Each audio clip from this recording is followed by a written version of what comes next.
Welcome to Neo Daily English, your shortcut to sounding natural. We go beyond the textbook to give you the phrases and fluency you need. New episodes every day to help you navigate real-world conversations. Level up your English, one insightful lesson at a time. Find your voice with Neo Daily English. Neo Daily English. All right, let's talk about something I think we've all felt. You're in a meeting, you know your stuff, you've got these great ideas, but for some reason, they're just not landing. It's like you're invisible. Well, in this explainer, we're going to dive right into that. We're going to look at the skills that take you from just being in the room to actually commanding the room. It's all about closing that gap between what you know and how confidently you can say it. So let's jump in. Wow, okay, this quote right here, it just hits the nail on the head, doesn't it? Stop sounding like a spectator in your own meetings. I mean, that's exactly it. So many incredibly smart, talented people end up just watching. They become observers in conversations that they should be leading, all because of how they come across. It's a huge problem. So what do we do about it? How do you actually close that gap and command the room? That's the million-dollar question, right? And here's the good news. This isn't about some massive personality overhaul. You don't have to become someone you're not. It's about learning a few specific, learnable skills. And that is exactly what we're going to break down step by step, starting right now. Okay, here's our game plan.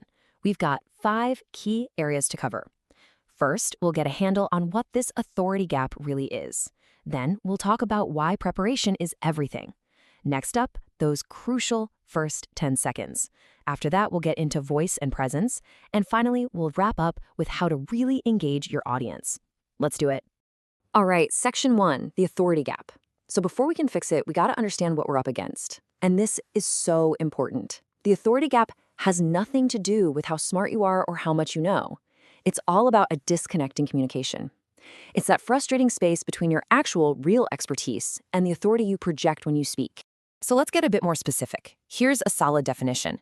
It's the perceived lack of confidence or credibility. And that word perceived is everything. It's not about if you're an expert, it's about if you sound like one. You know what I mean? Maybe your voice gets a little quiet, or you mumble, or you end your sentences on an up note like it's a question. Those little things can make people doubt you, even when your ideas are absolutely brilliant. But the best part? Perception is something we can totally shape. We have control over this.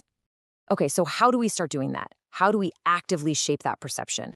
Well, it actually starts way before you even walk into the room or get on the call. Real authority, the kind that feels earned, begins with powerful preparation. And I'm talking about preparing both your message and yourself. Let's start with your slides, because this is a classic mistake. We've all seen them, right? The wall of text slides, just packed with jargon and bullet points. Here's the thing. Trying to cram everything onto one slide doesn't make you look smarter. It just makes you look disorganized. The real power move? 1 central idea per slide. Seriously, it's clean, it's clear, and it screams confidence. When it comes to slides, less is absolutely more. And of course, preparing your slides is only half the battle. You have to prepare yourself. I know it might feel a little weird, but practice in front of a mirror. See how your expressions line up with your words? Even better, record yourself. I know, nobody likes watching themselves on video, but it is the single best way to catch all those little ums and ahs you don't even know you're doing. And please, don't forget the simple stuff. Rest your voice. Drink a ton of water. Your body is your instrument here, and it needs to be ready to go. All right, you've done your prep. Now it's game time. Let's talk about the first 10 seconds, because that's literally all you get. Studies show that people form their first impression of you in about 10 seconds, and a lot of that happens before you even open your mouth. It's crazy, right? So we have to master that entrance. And here's exactly how to do it. Think of this as your 4-step checklist for a killer entrance. 1. Walk to the front with purpose. No shuffling. 2. Chin up, shoulders back. Own the space. 3. As you're getting set, look at a few different people in the audience. Connect with them. And 4. Smile, a real one. That's it. It sounds so simple, but those 4 actions communicate confidence and control before you've said a thing. Okay, now we're getting into the real toolkit, your nonverbals. And get this, research has shown that how you say something can matter more than twice as much as what you're actually saying. Let that sink in. Your tone of voice, your posture, your hand gestures, these are the things that give your words weight and authority. So let's get super practical about this. Here's a challenge for you. Try to use a maximum of 2 filler words, the ums, the uhs, the likes, in any 2-minute stretch of talking. 2, that's it. The trick is, when you feel one coming on, just stop. Be quiet. Take a breath. That silence, that pause, it doesn't sound awkward. It sounds like you're thinking. It makes you sound confident. Filler words, on the other hand, just broadcast uncertainty to everyone. And your body language? Man, it speaks volumes without saying a word. Think about it. When you see someone with their arms crossed, looking down, they seem closed off, right? Defensive, maybe. But when you see someone with an open posture, shoulders back, arms at their sides, making good eye contact, they seem trustworthy. They seem engaged.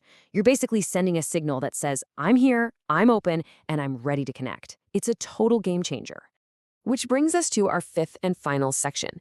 This is kind of the black belt level of confidence speaking, because the best speakers, the ones with real authority, don't just talk at people. They don't give a monologue. They create a dialogue. They find a way to turn a one-way street into a two-way conversation, and that's what really pulls an audience in. I absolutely love this idea. A work conversation is a dance, not a quiz. It's such a great way to think about it. Your job isn't to just stand there and have all the right answers like you're being tested. No, it's a dance.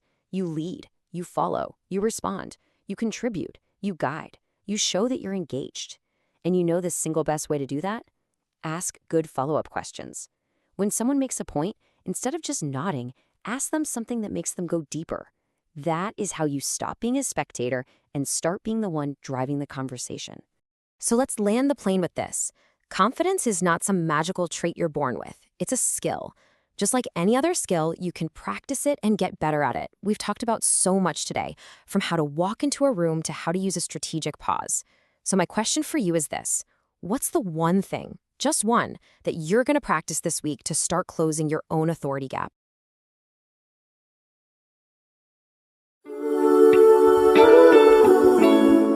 Well, that's all for today. Before you go on your way, let me know in the comments, what topics should we cover next? Your suggestions help shape this channel. If you found value in this lesson, hit that like button and subscribe to stay consistent.